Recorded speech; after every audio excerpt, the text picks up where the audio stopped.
सबको जय मसीह की, परमेश्वर के नाम की महिमा हो।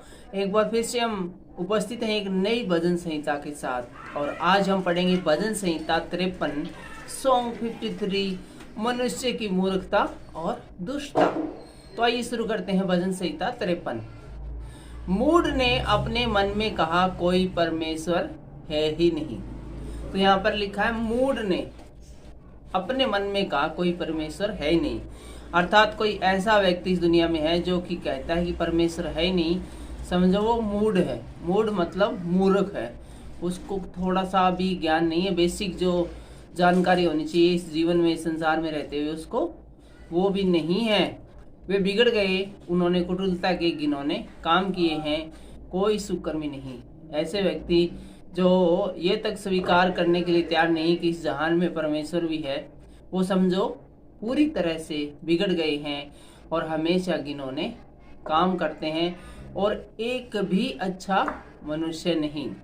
दूसरी आयत कहती है, परमेश्वर ने स्वर्ग पर से मनुष्य के ऊपर दृष्टि की ताकि देखे कि कोई बुद्धि से चलने वाला या परमेश्वर को पूछने वाला है ही नहीं।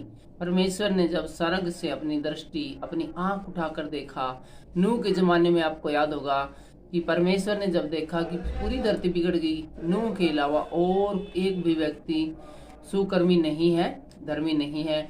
इसी प्रकार यहाँ पर भी देखा है गया है, बताया गया है कि एक भी व्यक्ति ऐसा नहीं निकला जो कि परमेश्वर की दृष्टि में धर्मी हो। और तीसरी आयत कहती है, वे सब के सब हट गए, सब एक साथ बिगड़ गए, कोई सुकर्मी नहीं रहा एक भी। तो यहाँ पर लिखा है सब के सब हट गए। सब के सब हट गए मतलब परमेश्वर की वाचा से हट गए, परमेश्वर के वचन से हट गए, परमेश्वर की ओर से जो आशीष और ब्लेसिंग मिलती थी उनसे हट गए, परमेश्वर से पूरी तरह से दूर हो गए। और अब एक भी अच्छा सुकर्मी, अच्छा काम करने वाला, परमेश्वर का भय मानने वाला नहीं, एक भी नहीं।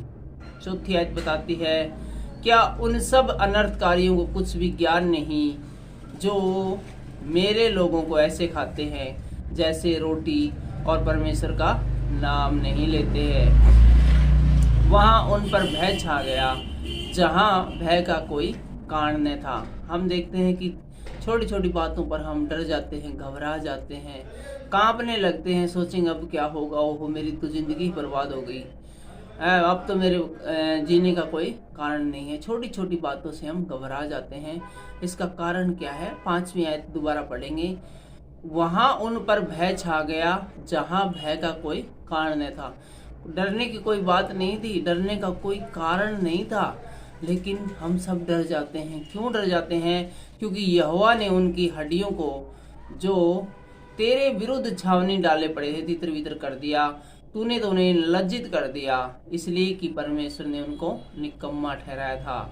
यदि हम छोटी छोटी बातों पर डर जाते हैं, घबरा जाते हैं और डरने की जहाँ कोई जरूरत नहीं है, तो समझो कि परमेश्वर ने हमें निकम्मा ठहराया हुआ है। परमेश्वर पूरी तरह से हमारे साथ नहीं है, क्योंकि हमने परमेश्वर की वाचा का, उसकी आज्ञाओं का पालन नहीं किया है।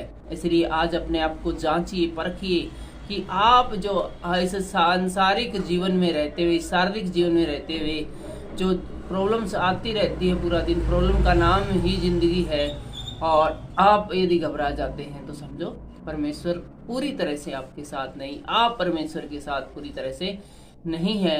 6ठी आयत बताती है, भला होता कि इजराइल का पूरा उद्धार सियोन से निकलता, तब परमेश्वर अपनी प्रजा की बंधुआई से लौटा ले आता। तो यहाँ लिखा है कि सियोन है वो वफादार नहीं निकला, जबकि परमेश्वर चाहते थे कि सियोन है कम से कम वो तो मेरा बेटा ठहरे। और आगे लिखा है, तब याकूब मगन और इजराइल आनंदित होता। यदि सियोन पूरी रीति से परमेश्वर के साथ होता तो याकूब है वो मगन और इजराइल है वो आनंद करता, खुशी मनाता। आज के इस वीडियो में फिलहाल इतना ही। आज के इन वचनों के द्वारा हम सब भाई बहनों को बहुत सारी आशीष मिले, बरकत मिले। सबको जय मसीह की।